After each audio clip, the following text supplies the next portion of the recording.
Como acasalar canários de cor? O básico que você precisa saber. A variedade de cores e padrões em canários atraem cada vez mais criadores, competidores e compradores. Por isto, os programas de melhoramento genético são importantíssimos na criação de canários de cor. Os criadores devem estar atentos aos pigmentos e fatores que coloreiem nossos canários, para que sejam capazes de programar os cruzamentos, a fim de obter determinada característica. Ao final do texto estão dispostas tabelas bases para mutação que são utilizadas para predizer as possibilidades e até mesmo as chances de cada resultado de cores dos cruzamentos. Basicamente, 2 pigmentos são responsáveis pela variação de cores que encontramos: o lipocromo e a melanina. A interação, presença ou falta e até a intensidade desses 2 fatores são a base das diferentes tonalidades encontradas, sendo resultado de mutações genéticas que ocorrem. Para entender como as mutações ocorrem é importante entender a origem delas. O canário original, também chamado de canário selvagem, ainda pode ser encontrado em regiões como Cabo, localizada na África do Sul, ou as famosas Ilhas Canárias. Esse animal apresenta uma combinação dos pigmentos citados com uma coloração amarelo acinzentado.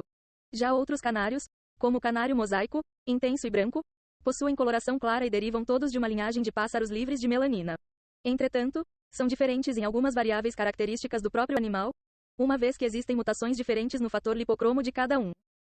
Para entender como funcionam esses fatores e como trabalhar com eles a seu favor, é importante revisar 2 conceitos básicos de genética: o fenótipo e o genótipo. O genótipo é um conjunto de genes presentes no DNA que interagem entre si e definem as características dos seres vivos e, nesse caso, da aparência física dos canários. Já o fenótipo é a manifestação do DNA no meio externo, ou seja, aquilo que podemos ver e avaliar de forma empírica sem a necessidade de ferramentas científicas. Dessa forma, quando classificamos as aves em vermelho intenso, mosaico amarelo ou canela, estamos avaliando o fenótipo destes animais. Entretanto, fatores ambientais também interferem na manifestação destas características e delimitam o potencial de expressão dos genes, ou seja, afeta a presença ou não da característica, bem como a intensidade dela. Um exemplo desta interferência é a alimentação dos canários, que pode favorecer ou não o depósito de lipocromo, afetando a coloração das penas. Assim, através da informação do genótipo, do fenótipo e dos fatores ambientais envolvidos é possível formar casais visando aumentar o padrão técnico da criação. Entretanto, é importante salientar melhor alguns pontos chaves da genética que influenciam diretamente a criação de canários. Mutantes X portadores. Estas 2 classificações básicas se dizem respeito à expressão do genótipo, potencial. É classificado como mutante aquele canário que possui o gene para variação e o expressa. Já o canário portador possui o potencial, mas não o expressa. Dominância.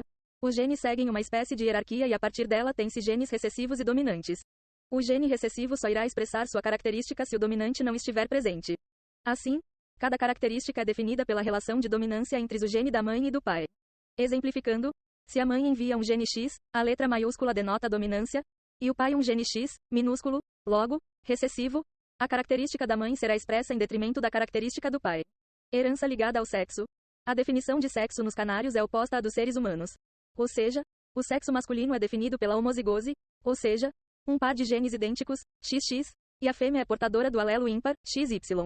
Por este fato, o macho pode ser mutante ou portador das peculiaridades da herança ligada ao sexo, já que possui 2 alelos iguais e o que vai definir a expressão da característica é a dominância como explicada acima. Já a fêmea, por ter o gene ímpar, a característica de X vai ser expressa mesmo que recessiva, não podendo ser portadoras, apenas mutantes ou não. Exemplos de mutações ligadas ao sexo: ágata, canela, isabelino, asas cinzas e hinos, albinos. Lipocrômicos. Herança autossômica. Todos os seres têm um número certo de cromossomos que compõem seu código genético. No caso dos humanos existem 23, 22 autossômicos e um sexual, ou seja, dos 23 pares de cromossomos, um define o sexo. Nos canários ocorre de forma semelhante. Porém eles possuem 40 pares de cromossomos e um deles é o definidor do sexo.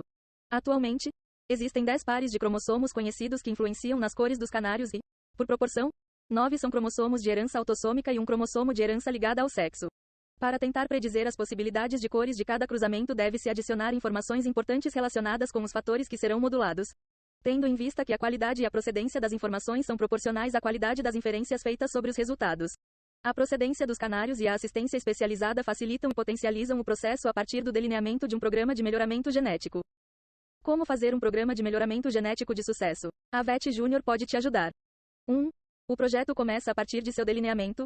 A empresa se reúne, processa e analisa os índices zootécnicos de todo o plantel, de modo a eleger os casais, padrão ouro. 2. Em uma segunda fase, classifica-se as metas do programa a partir da demanda do criador, seja ela elevar o valor de mercado das aves ou participar de competições, por exemplo. 3. Posteriormente, É feita uma avaliação de mercado para se calcular, monetariamente, o quanto que a elevação de cada índice zootécnico gera de lucro ao produtor. E 4. O projeto é aplicado e metrificado para analisar os ganhos. A partir desta análise, o programa é reajustado de acordo com as novas metas e realidades do mercado. Escrito por Gabriel Vieira. Entre em contato conosco.